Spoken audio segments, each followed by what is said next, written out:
What's up guys, the Strong Boys 19 here. So this is going to be on my response to one of my subscribers recently called Be Mindful and Wise.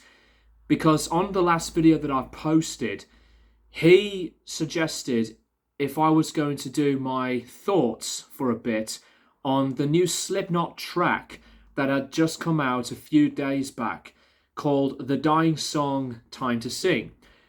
I did respond to the comment, but the more I thought about it, I want to do this video because I want to give back my proper analysis on what I think of the song. So that's the point for this video. But before I dive into it, this is going to be on a bit of a tangent, not an attack on the fans at all. But recently Slipknot had posted their video called The Beginning of the End, and there was so many people at numerous places that they thought it was the beginning of the end of the band. That is completely wrong. The reason why they did that, not only it is a big tease of what's to come, but if you now look at the revealed artwork to the album title, it's called The End So Far, and this was done because this will be the band's final album to be released through their long-time record label partnership with Roadrunner Records.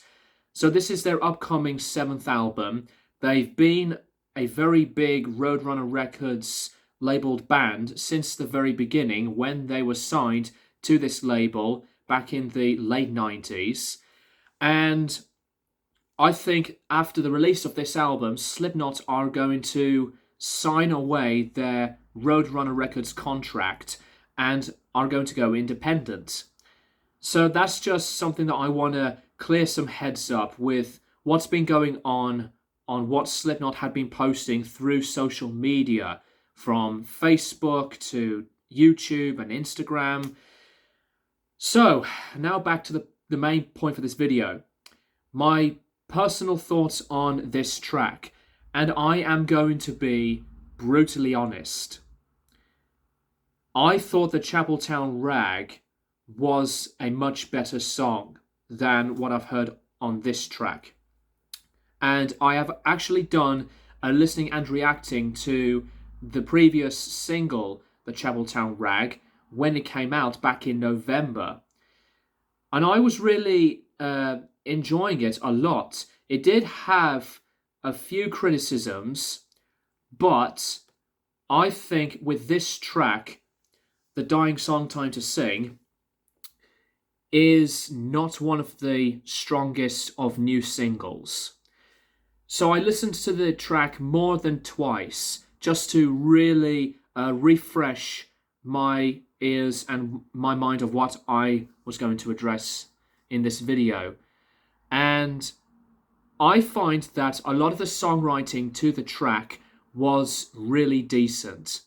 It was sometimes to me a bit awkward that it starts with the high octave vocal performance, like right at the start of the song.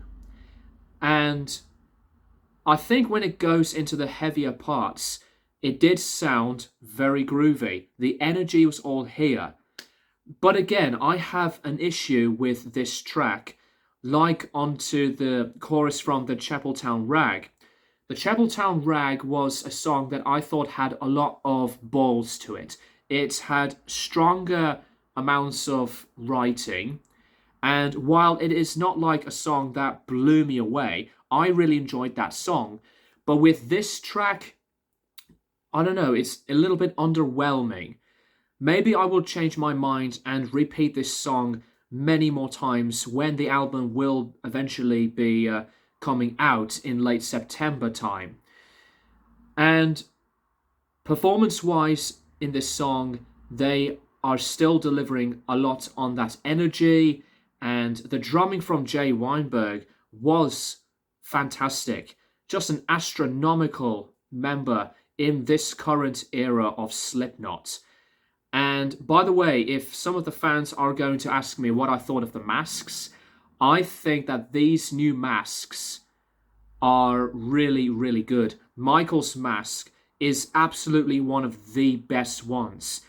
The new mask from Corey did grow on me, and I do really like the mask that he wore from the We Are Not Your Kind era as well. Clowns to me did sound and look really good on his ideas, and I like the details. Jay's mask was brilliant, one of his best, if not maybe his best mask. But I think, back to this track, the material of the song is at some points inconsistent, and it doesn't deliver so strongly. And I will have to say this, that the singles from We Are Not Your Kind have been Slipknot's best singles in a very long time. You know, you got very strong singles like Unsainted, Solway Firth, and Birth of the Cruel, Nero Forte. I mean, these tracks are still at it with a lot of action, memorable hooks, and powerful stuff. But with these new tracks for their upcoming album, I'm a little bit on the fence with them. I'm not going to go really negative on them because I really want to be anticipated enough to say what I have to say when the new Slipknot album is going to be released eventually. And with that being said, that's personally all I would like to say on that. Let me know what you think in the comments down below, what you think of the Slipknot track. And you can mention the Chapeltown Rag as well if you want to. So, let's hope this new Slipknot album will be a very big finale and hurrah to the Knot for their final album through the Roadrunner Records label. Thank you guys for watching, and I'll keep you guys posted for more videos in the near future.